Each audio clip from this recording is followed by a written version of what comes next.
다음은 이제 렌탈 인컴과 관련해서 좀 고려해 볼 그런 사항들이 좀 있어서 한번 정리를 해봤습니다.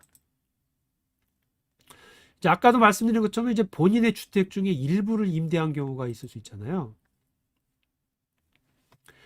어, 아까도 잠시 이제 소개를 해드렸지만 그, 그 주택에서 발생하는 총 비용 중에 임대에서 사용한 면적만큼만을 분할해서 그 안 분된 비용만큼을 렌탈 비용으로 청구를 하셔야 됩니다. 그게 사실 논리적이고 합리적이지 않습니까?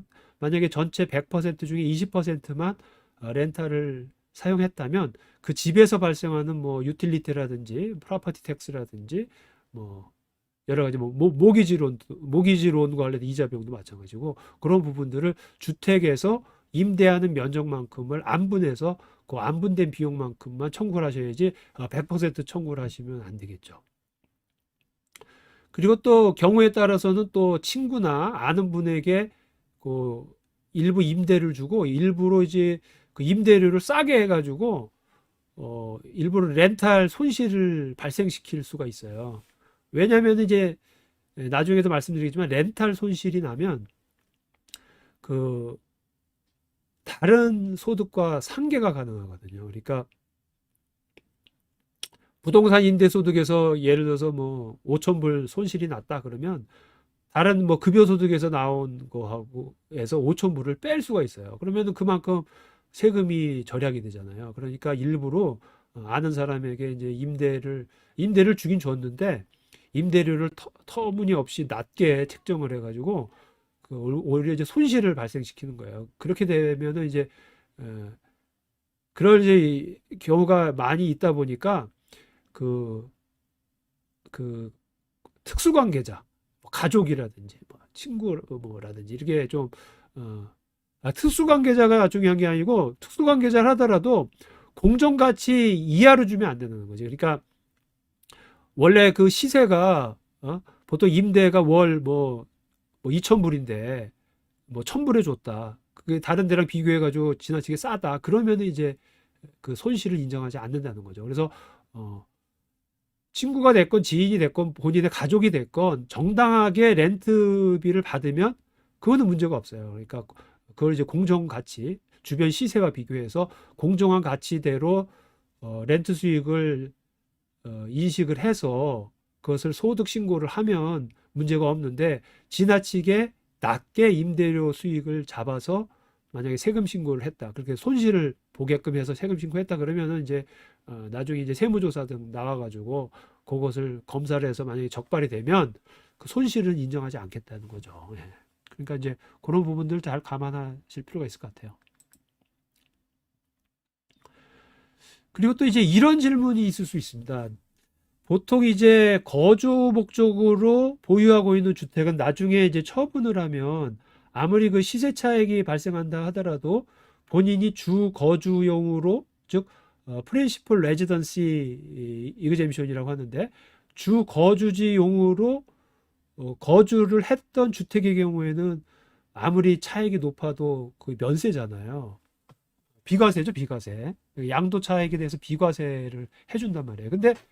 근데 그 중에 일부를 내가 임대를 놨다. 그러면 좀 찝찝하잖아요. 이게 그런 비과세 요건에 해당이 안 되면 나중에 처분할 때 혹시 양도 차익을 계산해서 신고해야 되나 이제 그런 걱정이 있을 수가 있는데 다음에 세 가지 요건을 충족하면 비록 주택 본인이 거주하고 있는 주거주지용 주택이라 하더라도 비과세를 받으실 수가 있어요. 근데 그 세 가지 요건을 한번 볼게요.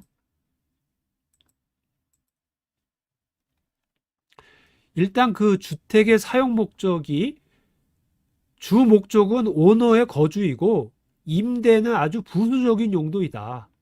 이제 이렇게 보는 거죠. 그러니까 그 주택이 임대를 위해서만 주 목적으로 사용한다면 이거는 안 되는데 원래 목적 자체가 오너의 거주용이고 그 중에 일부만을 부수적인 용도로 이제 뭐 임대를 놨다. 이제 그렇게 되면은 이제 비과세가 되는 거죠.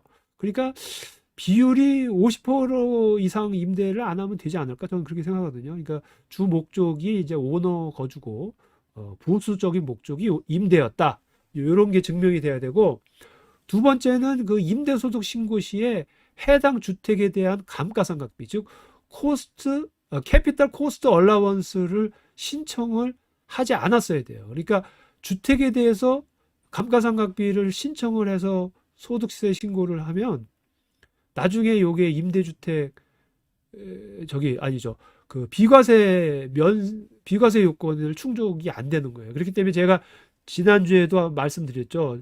그 주택은 함부로 감가상각을 청구하지 마라. 왜냐면은 이렇게 면세 조건에 있기 때문에 괜히 이제 세금 조금 더 절약하려고 렌탈 소득에다가 주택에 대한 감가상각비를 더 얹어서 청구했다가는 나중에 해당 주택을 처분할 때 면세를 못 받으니까 비과세를 못 받으니까 그런 걸 잘 감안해서 처리하라고 제가 지난주에도 한번 말씀드렸거든요. 그게 바로 이겁니다. 그래서 일부 임대를 놓을 경우에는 절대 주택에 대한 감가상각을 청구하지 않는 것이 장기적인 관점에서 보면 더 유리하거든요. 그래서 이걸 청구하면 안 되고요.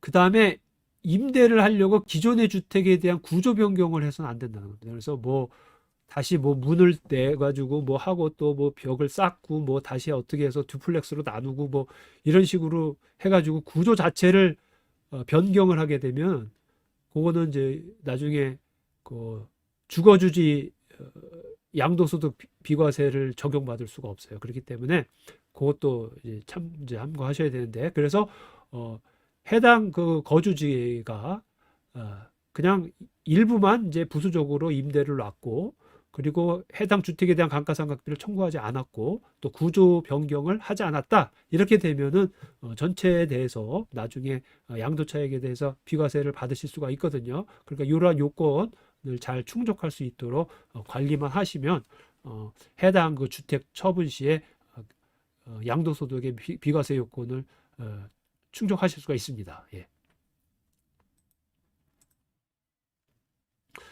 그다음에 좀 이제 까다로운 것 중에 하나가 이제 그 주택의 용도 변경이라는 겁니다. 그러니까 용도 변경이라는 게 뭐냐면 이런 경우가 있잖아요. 본인께서 이제 잘 주거용으로 살고 계시다가 뭐 어떤 사정에 의해서 그것을 이제 뭐 팔지는 않고 그냥 다른 데로 이제 이사를 가시게 되고 이제 임대를 그러면 이제 놓게 될 수가 있어요. 다른 데 이사를 가시고. 그런 경우에는 이제 그 해당 주택이 주 거주지용에서 임대 목적으로 용도가 바뀐 겁니다. 그렇게 되면 사실 이거 여기서는 뭐냐면 이렇게 용도가 변경이 되면 주택을 처분한 것으로 간주를 하게 돼요. 이제 그것을 이제 우리가 간주 처분이라고 하는데, 그러니까 deemed disposition이라고 합니다. 그러니까 deemed가 뭐냐면 이제 간주한다 이런 거거든요. 실제는 아니지만 그것과 다름없다. 뭐 이제 그런 식인데 deemed disposition이라고 해서 간주 처분으로 봐요. 그래서 용도가 변경이 되면은 그 세법상 어떻게 되냐면은 거주지용으로 사용한 것을 그 당시 이제 용도 변경 시점에 처분한 것으로 보고 다시 임대 목적의 주택을 그 공정시가로 다시 취득한 것으로 봅니다. 그렇기 때문에 물론 주 거주지용으로 사용을 했기 때문에 처분을 한다고 해도 뭐 양도 차익에 대해서 뭐 세금을 내는 건 없죠. 하지만 새롭게 임대를 하기 때문에 나중에 그 주택을 임대를 하고 있는 상태에서 팔게 되면은 이제 양도소득세를 내야 되거든요. 그렇기 때문에 용도 변경을 한 시점에 공정가치, 시장가치, 페어 마켓 밸류라고 하는데 이러한 자료를 가지고 계셔야 돼요. 왜냐면은 그때 새로운 취득원가가 되는 거거든요. 그렇기 때문에 용도 변경 시점, 즉 임대 목적으로의 용도 변경 시점에서의 시장 가치가 새로운 취득원가가 돼서 나중에 그 해당 주택 처분 시에 그 취득원가를 빼서 양도차익을 계산하도록 되어 있어요. 그러니까 어떻게 보면은 만약에 이게 시가가 많이 올라와 있다 그러면은 그 이렇게 처분하는 것이 더 좋을 수도 있겠죠. 왜냐면은 당초 취득가액보다 많이 높아진 상태에서 주거지주용으로 사용한 거는 이제 면세고 그 이후부터 이제 쭉 오른 거니까 어떻게 보면 이제 많이 오른 주택의 경우에는 뭐 이 경우가 이것을 적용하는 것이 또 유리할 수도 있습니다. 경우에 따라서는. 근데 이제 잘 생각하셔야 될 게 요건데요. 근데 별도로 이런 조항이 있어요. 그러니까 일렉션 언더 섹션 45-2라는 게 있는데 이게 뭐냐면 뭐 말이 길긴 한데 이런 간주 처분을 다음과 같은 조항에 의해서 어떤 것을 신청을 하면은 요것을 그 용도 변경 시점에 처분한 것으로 보지 않고 나중에 실제 처분한 때 가서 처분한 것으로 이렇게 그 시점을 연기해 줘요. 요거를 신청해 놓으면은. 그리고 또 중요한 게 뭐냐면은 그거보다 더 중요한 건 또 뭐냐면 요거를 신청을 하면은 임대 목적으로 사용한 기간 중에 4년을 주거주지 목적으로 사용한 것으로 또 봐줘요. 그게 이게 뭔 얘기냐면은 내가 주거주지용으로 저기 하다가 임대 목적으로 바꿨어요. 그 다음에 임대 목적으로 바꾼 주택을 만약에 4년 있다가 팔면은 4년 있다 팔고 그 전에 이 일렉션 언더 섹션 45-2를 신청을 해 놓으면은 어떤 좋은 점이 있냐면은 그 임대를 한 4년간을 주거주지로 봐준다는 거예요. 그러면은 결국 임대를 4년 하고 팔면 그냥 4년이 다 면세가 되는 거죠. 비과세가 되는 거죠. 그런 이제 장점이 있어요. 그리고 임대 목적을 예를 들어서 뭐 10년간 했다 그래 하더라도 4년을 더 주거주지로 봐주기 때문에 나머지 6년에 대해서만 양도 차익을 내시면 되거든요. 그렇기 때문에 제 생각에는 요거를 해 놓으시는 게 좋아요. 그래서 용도 변경 시에 일렉션 언더 섹션 45-2를 신청을 해 놓으시면 그 임대를 한 순간부터 4년간을 추가로 더 주거주지로 봐주기 때문에 요거를 해 놓으시는 게 좋죠. 예.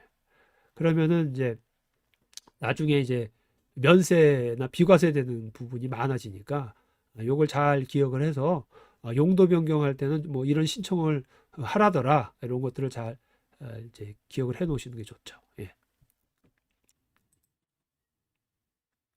그 다음에 이제 거꾸로 용도 변경을 할 수가 있어요. 뭐냐면은 이제 임대 목적으로 쓰고 있다가 내가 거기 가서 이제 또 다시 살아야겠다. 이제 그럴 수가 있잖아요. 그래서 임대로 오다가 또 주거지용으로 그 주택을 또 바꿀 수가 있는데 이것도 마찬가지입니다. 논리는 용도 변경은 무조건 간주 처분이에요. 그렇기 때문에 이것도 큰 걸로 봐요. 근데 이제 여기서 문제되는 거는 임대를 했다 팔았기 때문에 이때는 양도 차익에 대해서 세금 신고를 해야 되는 거죠. 아까는 주거주지용으로 쓰다가 임대를 했으면은 어차피 면세니까 양도차익 신고를 해도 뭐 세금 낼 게 없는데 이 경우는 임대를 하다가 주거주지용으로 들어가는 거니까 이때는 임대가 끝나는 순간에 처분으로 봐서 양도차익이 나오면 그때 시장 가치를 계산을 해가지고 양도차익에 대해서 신고를 해야 되는 거죠. 이게 원칙입니다. 원칙. 그런데 여기도 그게 있어요. 그러니까 일렉션 언더 섹션 45-3. 아까는 45-2거든요. 근데 이거는 45-3을 신청을 하면 마찬가지로 그 양도소득 신고를 연기를 해주고 그 다음에 또 좋은 게 임대 기간 중에 또 4년을 또 비거주지로 봐줘요. 그렇기 때문에 만약에 임대를 한 5년 하다가 주거주지로 하면은 그 5년 중에 4년은 주거주지로 봐주기 때문에 앞에 1년치만 양도차익에 대해서 세금을 내면 되거든요. 그렇기 때문에 이 경우도 그 일렉션 언더 섹션 45-3을 신청하시는 게 좋죠. 왜냐하면 임대하는 기간 4년은 무조건 주거주지로 봐주니까.